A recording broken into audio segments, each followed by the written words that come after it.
If you're planning a trip to Ireland and want to see as much as possible in 7 days, this is the road trip you should take. In this video, I'm breaking down the full route, what we did each day, and what it actually cost us. We landed in Dublin in the morning, but instead of staying there, we immediately took a bus about 2 hours north to Belfast to start the trip. We got in around noon and headed straight to the Titanic Quarter, which is where our hotel was and where we planned to spend the entire day. We dropped our bags at the Titanic Hotel, grabbed lunch right across the street, and then went straight into our walking tour of the Titanic shipyard. We booked the premium Titanic Museum tour in advance, and it was the perfect way to start the trip. The tour guide walks you through the shipyard and shares so much incredible history along the way. After the tour, we checked out the SS Nomadic and then went through the museum itself, which was really well done. Once we finished, we checked into the Titanic Hotel, which ended up being the most incredible hotel I've ever stayed in. It used to be the original drawing offices of Harland and Wolff, where the Titanic was designed, so being there was honestly kind of mind-blowing.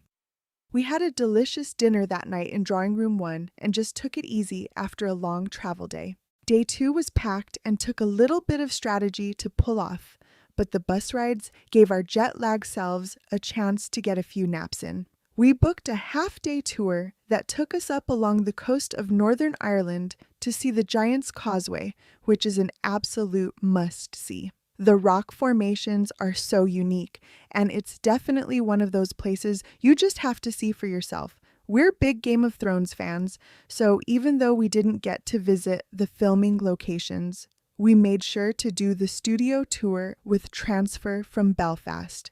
If you're not a fan, you could easily swap this for a full-day tour and see more of Northern Ireland. But if you are, this is an absolute must. On the tour, you walk by the actual sets and the real costumes from the show are on display. It was pretty amazing. Once we finished there, we took a cab to Banbridge to catch the bus back to Dublin. We checked into our hotel, then headed out to explore the Temple Bar area and grab dinner. It was a long day with a lot of moving parts, but having the tours booked in advance made it easy for us to enjoy it.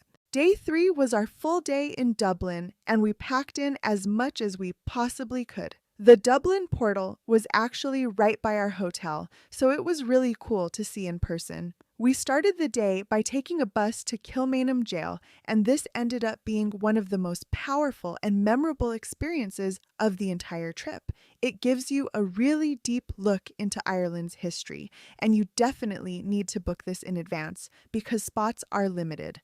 From there, we made our way through some of Dublin's most iconic sites, including St. Patrick's Cathedral, Dublin Castle, and Christ Church. Dublin is a very walkable city, so it was easy to go from one place to the next without feeling rushed. For lunch, we went to the Bank, which was one of the most beautiful restaurants I've ever been to. After that, we headed to Trinity College for the Book of Kells experience and the Long Room Library, which also needs to be booked in advance. This was also a must-do and absolutely unreal to see in person.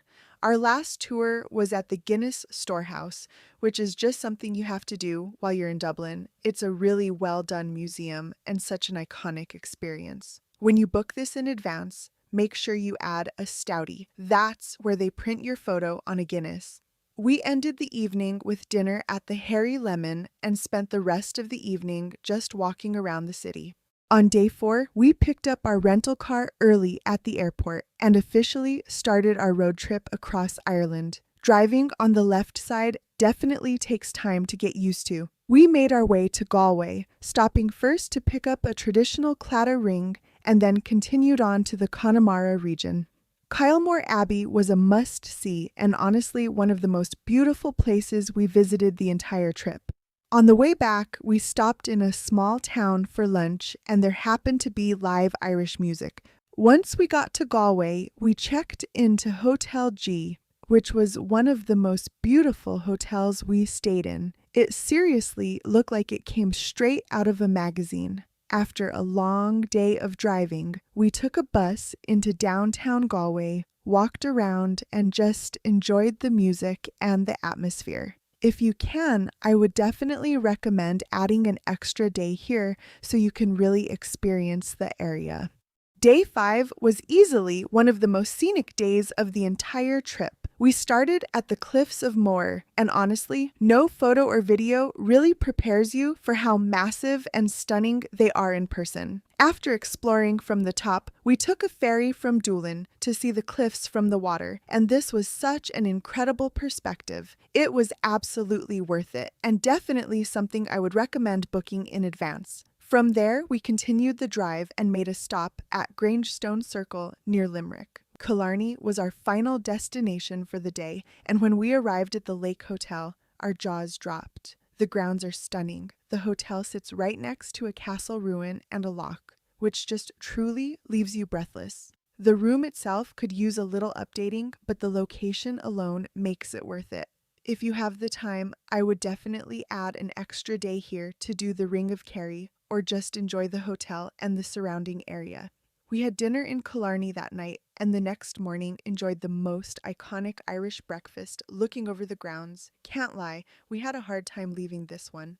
We started day 6 early, driving to Blarney Castle to try to avoid the crowds, and of course, we had to kiss the stone. Don't miss the Poison Garden, which was really interesting. The grounds are huge, and all of the gardens here are beautiful. You could easily spend several hours exploring, which we unfortunately didn't have time for. From there, we drove down to Cove. We had originally planned to visit the Titanic museum there, but it just didn't fit into our schedule. It's such a beautiful town though, and honestly, we kind of regretted not spending the night. We made our way to the Midleton Distillery for the Jameson Experience Tour and whiskey tasting, which we also booked in advance. You start with a walking tour of the grounds, then move into a tasting, and we even added on a premium whiskey tasting. This is another must-do.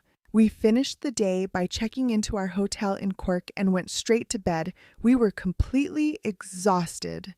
On our final full day, we started off with checking out the English market, which was close to our hotel. After a coffee, we made our way from Cork to Kilkenny. Along the way, we stopped at the Rock of Cashel, which is one of the most iconic sites in Ireland and definitely worth seeing. We jumped right into a tour, which gave us great historical context, and the views from the rock were just stunning, but a little windy and chilly. After lunch in Cashel, we continued on to Kilkenny. Once we arrived, we checked into our hotel, which was adorable, and within walking distance of Kilkenny Castle. We explored the castle, which is another must-see, and seeing the Long Gallery in person was just as breathtaking as I imagined. We spent the rest of the evening walking around town, grabbed a drink at Kylemore's Inn, and I even got a small tattoo to remember the trip. Kilkenny has such a charming small town feel, and it ended up being the perfect place to enjoy a local pub and wrap up the trip before heading home the next day. Ireland genuinely surprised me. I knew I would love it, but this trip meant so much to me, and I completely fell in love with it. If you're planning a trip to Ireland and have limited time, this itinerary is such a great mix of history, scenery, and really experiencing the country as a whole. If you have any questions, leave them in the comments below.